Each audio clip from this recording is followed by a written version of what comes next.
I'm Leighton Rasco, partner and CEO of Attendee Management Incorporated. At AMI, we try to make your life as a planner easier. We do this by offering registration services from website design to on-site support to call center support to name badge stuffing. You name it, we can help you out. Planner meetings came to us with a very common problem. They lacked the time, the manpower, and the money to go out and license their own expensive proprietary software. So we were able to take them and put them in our account, in a sub-account, eliminating initial startup costs. We were able to do it quickly and get them up and running in no time at all. But the more we got to know them, we realized that wasn't the best solution for them. So we were able to move them into an open source solution which eliminated all software costs and provided them with a simple but effective registration form. Next time you're sick and tired of putting up with tedious and frustrating registration, give us a call, look us up online, www.attendeenet.com. Let me have you back. Maybe. Play, I want to play. Don't talk about it and not let me. So here's my question. I'm gonna go back and forth to the sides of the room, and I'm hoping we got some great comments from the virtual audience about. Let's start there. Why is play a four-letter word? What did people talk about? Well, one of the guesses was that maybe it's that the speakers don't encourage it and don't necessarily want the attention taken from them. That was from Linda. And let me comment on that about Linda. Thank you for that, because that's a really good one. When I do teach on a university level, and I remember I was doing a class with the regular professor in the room, and it was a night class. A lot of the students not only were in class all day, they also they might work during the day. And so I brought toys. I always bring toys.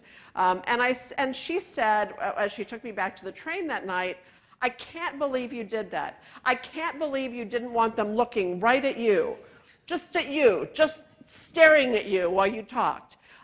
Because that way I know they're paying attention." And I thought, we don't know that. Speakers are afraid to allow people to behave in a way that makes sense for them. There are things that are polite. For instance, I like to encourage not a lot of sidebars, those side conversations that can be disruptive to others. I do like to encourage playing or drawing or doodling. It's why I said to you in the beginning, you are welcome to tweet and do work and social media, whatever makes you happy. Because I know that even if you're staring at me, your brain could be far, far away. And it's not just about me, it's about any speaker. I get other thoughts. And so I'm really grateful for that. Let's hold on to the next one. Let's go over here. Why is play a four-letter word on this side? We've got one over here. Well, this was a collective reasoning from our table. So because most people think it's unproductive and it is unacceptable in a work environment. Yeah, most people think it's unproductive and that it's unacceptable in a work environment. There's so many great articles right now on how the brain works and why play is critical to how we learn and how we incorporate that. This was an article from Fast Company just from July, and it said, Creative Cultures. It's about a company called MailChimp. Grants employees permission to be creative. Grants people permission to be creative. When we play, and I'm going to give you some quotes before we end, so you can take these back from people who are really smart people and have credentials. When we play and when we create, we're allowing ourselves to think differently. When we think about meetings and we walk and we think about meetings exactly the way they've always been without playing, without thinking about how we can make it different, we don't do a very good job. We don't do a very good job. So another one from the virtual audience. Sure. Actually, there's a kind of fun interplay back and forth. Lynn was saying that it's perceived as unproductive and there's no ROI. Jessica said traditionally, play is not associated with ROI, but ROI is overrated. So how about ROI standing for Remember Our Imagination? Oh, and that was Lynn or Jessica? That was Jessica. Jessica, I love you. That is absolutely fabulous, and I think that right now I'm going to put a trademark on that for you. So ROI is now going to that's yours, trademark it. It's going to stand for Remember Our Imagination. That may be the best thing I've ever heard. We can end now, I can go home. And so I think that's a wonderful way of looking at it. And I think that there is always ROI in the traditional sense on play. And I'm going to give you a couple other examples in a minute. Let's stay on this side. Yeah, we've got another comment. We associate it with school. You're always told in school not to play, right. And that kind of comes into the work environment. When yeah, suddenly it's okay, you know. Right, and so it comes from school. I also think that bad meetings come from school examples, that we design them, if you think about it, it's the same thing, homeroom, opening general session. And then we all go in lines to the breakouts, and we have a break, which we probably wouldn't get in school. And what we really want in the afternoon is the nap with our blankie, or at least the recess time. So that's another great reason. Let me come back to the virtual audience. Sure. You know, they did talk about how Linda said how many of your parents said quit playing and Yes. pay attention. Yeah. So. Or act your age. Uh-huh. My favorite is act your age, and I want to. You know, when you're 4, you're thinking, well, I am.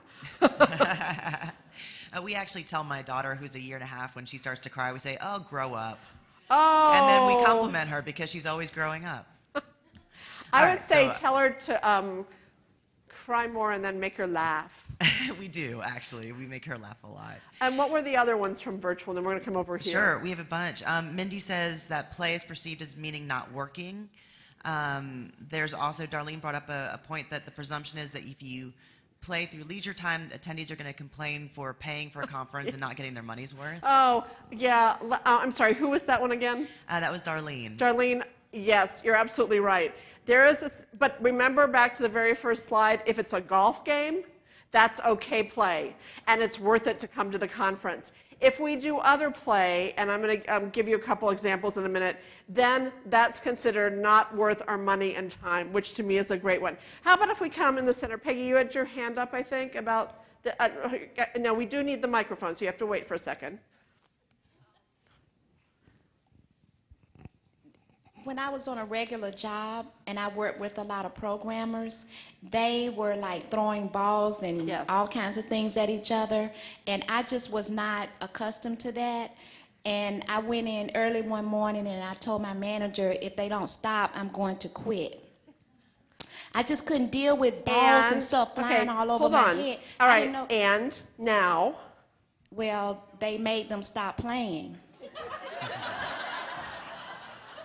I just couldn't deal with balls flying, and I was ducking and dodging, and I was just so uncomfortable. Let me make a suggestion, and there are going to be workplaces where that will be the case, and that others like you will feel uncomfortable.